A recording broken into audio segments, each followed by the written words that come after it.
Dalam riwayat lain dikatakan orang yang paling berat siksaannya hari kiamat, riwayat Bukhari, adalah al-musawwirin, orang-orang yang mengukis dan menggambar itu. Maka ini penting untuk diketahui teman-teman sekalian. Tentu yang khilaf di antara ulama hanya masalah foto saja. Dan ini Allahu alam pendapat paling bijaksana, pendapat Syekh Utsaimin rahimahullah, yang beliau mengatakan foto dibolehkan pada hal-hal yang tidak berbau kemaksiatan kepada Allah Azza wa Jalla, gitu kan? Sebab foto ini seperti seseorang yang sedang melihat dirinya di kaca. Itu pendapat beliau. Jadi sama saja diciplak, beda dengan lukis. Lukis itu tidak akan bisa sama dan memang ini yang dilarang dalam hadis, gitu kan? Kalau gambar maka ini masih dibolehkan. Makanya para masyayikh pun mengambil gambar sekarang. Mereka tidak sama sekali ada masalah. Terutama pada hal-hal yang darurat ya. Ijazah, paspor, KTP kan gitu.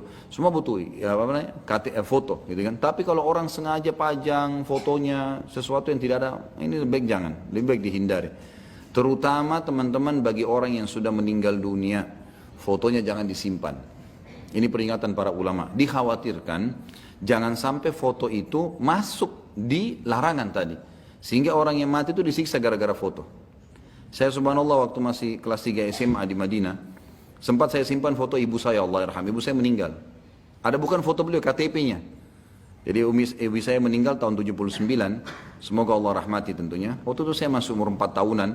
Kemudian saya sempat dapat waktu saya pas lagi sekolah di Madinah ada KTP beliau disimpan sama ayah saya. Saya ambil, saya simpan mengenang ibu saya. Saya tadinya belum paham gitu.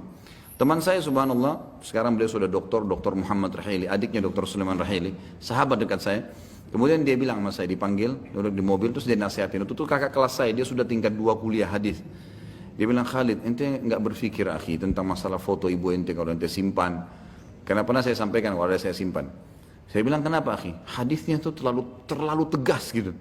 Orang yang paling berat siksaan hari kiamat, neraka nanti akan mengancam, akan menyiksa orang-orang yang punya gambar, lukisan. Anggaplah kalau itu patung oke.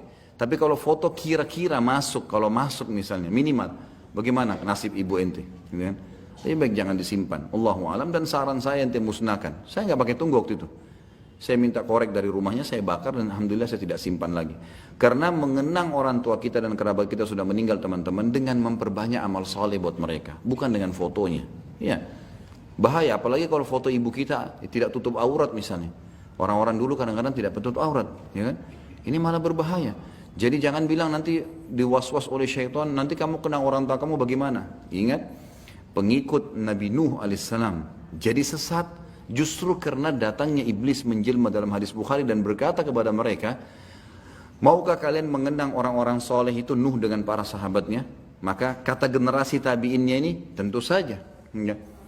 Kata iblis menjelma jadi manusia, dia mengatakan, kenapa kalian tidak buat patungnya?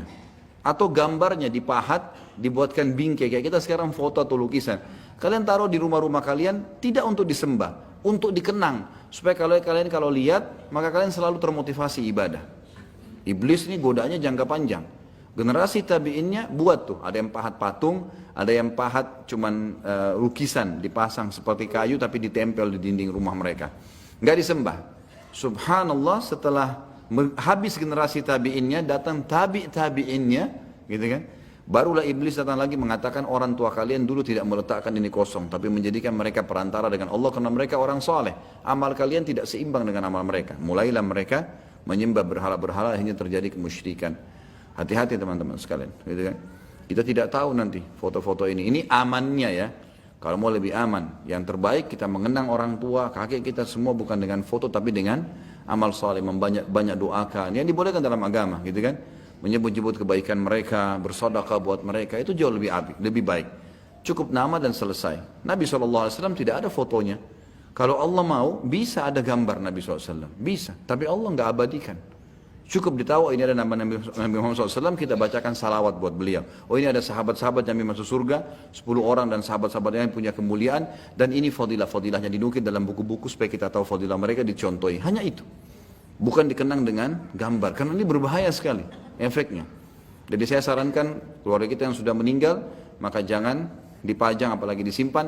Foto kita pun lebih baik kita simpan teman-teman. Kalau darurat, Syekh Utsaimin menganjurkan agar tetap jangan pelanggaran agama. Maksudnya, kalau kita punya foto, mungkin foto perkawinan, mungkin foto istri atau foto suami, foto anak dibutuhkan, ditaruh di album disimpan.